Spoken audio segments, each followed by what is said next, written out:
말했을 뿐인데 복잡하게 보여질 뿐이죠. 세상을 바라보는 본질이 단순함에 있다, 이런 걸 얘기하는 거예요. 말장난 같은데 이 말을 한번 풀어서 얘기해 볼게요. 어떤 물질을 쪼개가서 더 이상 쪼개질 수 없는 상태까지 쪼개다 보면은 우리는 분자라고 하는 화합물을 만나요. 이 분자는 그 화합물의 최소 단위죠. 이렇게 작은 화합물조차도 말 그대로 화합물이에요. 무슨 말이냐? 이 분자라는 거는 원자가 결합돼서 성질이 생기는 것을 말해요. 즉, 이 분자를 다시 쪼개면은 원자가 된다는 걸 말하죠. 좀 더 쉽게 말해볼게요. 이산화탄소라는 거는 탄소 원자 하나랑 산소 원자 두 개가 붙어서 독창적인 성질을 만들어내는 것을 말합니다.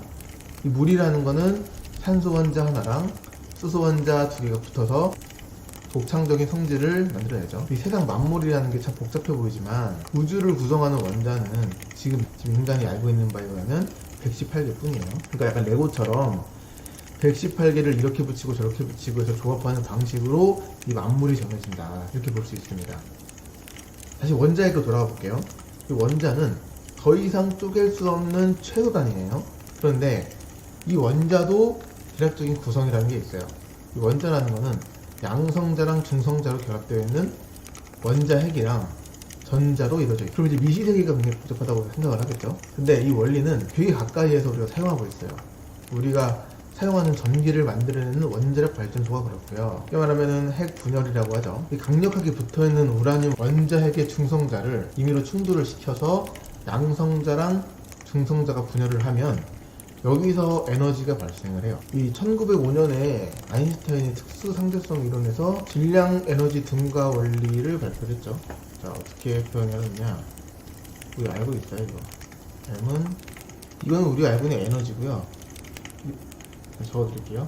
요거는 질량이에요. 그러면 요거는 속도. 그러니까 에너지라고 하는 거는 질량에다가 속도의 제곱을 곱하면 에너지가 됩니다. 그러면 질량이 무거워도 에너지는 발생을 하지만 질량이 아주 가볍다 하더라도 속도가 무한대에 가까우면 에너지가 발생을 하겠죠. 근데 앞서 말한 것처럼 그 원자핵의 중성자를 임의로 충돌시켜서 양성자랑 중성자를 분열시키면서 에너지가 발생한다고 그랬잖아요. 우리가 우라늄 235라고 하는 중성자를 여기에다가 열 중성자를 때리는 거예요. 그러면 이 두 개가 빡 하고 뽀개집니다.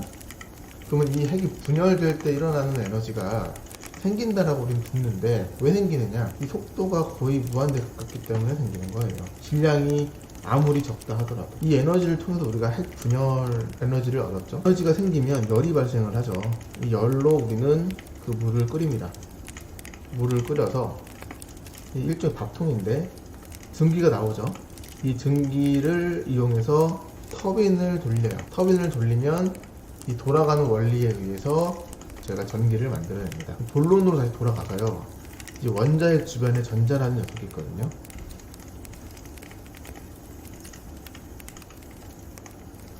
우리가 교과서나 책을 보면 어떻게 되어 있냐면 이 모양이 되게 현실적으로 그려져 있어요. 이렇게 해서 이런 식으로 그림이 좀 이상한데 여기를 돌고 있다, 이렇게 보여지죠. 빙글빙글하고 도는 것처럼 보여지는데 실제로 이 전자가 원자의 주변을 돌고 있지 않아요. 그냥 이 전자는 여기를 도는 게 아니라 심지어 저거는 입자 형태를 띠고 있지가 않아요. 저걸 우리가 바라보면 입자가 되는데 바라보고 있지 않을 때는 입자가 아닌 어떤 파동 형태로 존재를 합니다. 우리가 이거를 이해하는 게 바로 양자역학이에요. 우리가 물질이라고 생각했던 게 물질이 아닌 파동이다, 이런 말을 하면 굉장히 뭔 소린가 싶은데, 전자나 중성자 같은 경우에는 입자이기도 하면서 동시에 파동이에요. 빛이랑 같은 성질이죠. 이거는 지금도 잘 해결이 안 됐는데요. 토마스 영이라고 하는 이 사람이 이중슬릿 실험이라고 해서 관찰자 효과를 확인을 했어요. 관찰자 효과라는 건 뭐냐? 이 세상 모든 것은 파동과 입자의 상태, 중첩 상태로 이루어져 있는데 이거는 입자이기도 하면서 파동이기도 한 이중성을 띠거든요. 우리가 존재한다고 생각하는 것들이 실제로는 일종의 파동이고 이것이 존재가 확률로서만 결정이 된다. 뭐 이런 말을 하니까 이제 아인슈타인이 뭐라고 말했냐면 신은 주사위 놀이를 하지 않는다, 이렇게 말을 했다는데, 이 결국에는 아인슈타인이 틀렸음이 밝혀졌죠. 이 양자역학은 우리가 생각하는 대부분의 것들이 존재하는가, 이걸 한번 생각해 보게 해요. 이 말이 그 약간 과학과 철학을 좀 왔다 갔다 하는데, 우리가 정말 바라보는 거, 이 마이크, 뭐 안경칩이라든지 뭐 리모컨이라든지 실제 존재하는가 생각해 볼 만한 거다 이겁니다. 그러니까 우리는 이 거리가 굉장히 짧게 보이죠.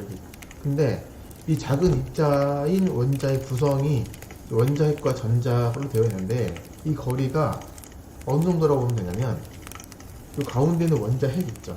이 원자핵이 서울 광장에 있는 축구공이다. 그러면은 이 밖에 있는 전자는 수원에 있는 먼지 크기예요. 그러면 이 중간은 어떻다? 다 비어있다. 이것은 원자핵과 전자의 거리가 엄청나게 멀고 실질적으로 입자도 아니고 파동이기도 하면서 거의 대부분이 비어있다, 이런 걸 의미해요. 그러니까 우리가 인터넷이나 책에 표현되는 원자 구조라는 게 그냥 거리를 축약해서 알기 쉽게 설명한 것 뿐이다 이겁니다. 이 원자는 대체적으로 물질보다 공간이 훨씬 더 많아요. 다시 말해서 분자랑 원자로 이루어진 분자도 결국은 엄청나게 광대한 빈 공간이다. 이 빈 공간들의 조합이다, 이렇게 볼 수 있을 것 같습니다. 이 영상을 보고 있는 사람들도 엄청나게 빈 공간으로 이루어진 입자 집합체다, 이렇게 볼 수 있고요. 이 영상 또한 그렇고요. 근데 이게 참 희한한 게, 그 동양 철학에도 보면 도가에서 만물의 근원은 무라고 얘기했거든요. 그리고 불가에서는 만물이 공이다, 이렇게 말을 했어요. 결국은 동양에서는 세상 만물이 모두 비어있고 없다라는 것을 알고 있었다, 이렇게 보여지죠. 그 JTBC에 아는 형님이 출연을 했던 박진영 프로듀서가 뭐라고 말했었냐면, 어떻게 이렇게 늙지 않고 젊음을 유지하느냐 얘기했더니, 뭘 먹어서 그러냐, 머리가 왜 새지 않아요? 이렇게 물어봤더니 박진영 씨가 뭐라고 그랬냐면, 좋은 거를 먹은 게 아니라 안 좋은 거를 안 먹어야 된다, 이렇게 말했거든요. 그러니까 우리가 채우고 채워야 된다라고 하는 어떤 강박증에 시달리게 되는데, 그런 게 아니라, 이 완전함이라고 하는 거는 채우는 게 아니라 비움에서 온다. 순수한 결정체라는 것도 우리가 채워서 생기는 게 아니라 이 불순물을 제거함으로써 생기는 것이다. 다시 말해서 우리 대부분은 몸에 좋은 것을 먹거나 더 낫기 위해서 무언가를 공부하거나 훈련을 하기 반복하는데, 그런 채움이라는 게 정작 덜어냄의 작업보다는 훨씬 더 효율적이지 못하다, 뭐 이런 걸 얘기하겠죠. 사람과의 관계에서도 마찬가지인데, 우리가 말을 많이 하면 갈등이 해소될 거다라고 생각을 하는데, 실제로 이야기를 많이 하면 할수록 싸움과 갈등이 빈번해지는 경우가 많죠. 국제관계에서도 인접국끼리 사이가 좋은 나라는 거의 없고요. 여행이나 동거는 아무리 친한 사람이랑도 하지 말라 그래요.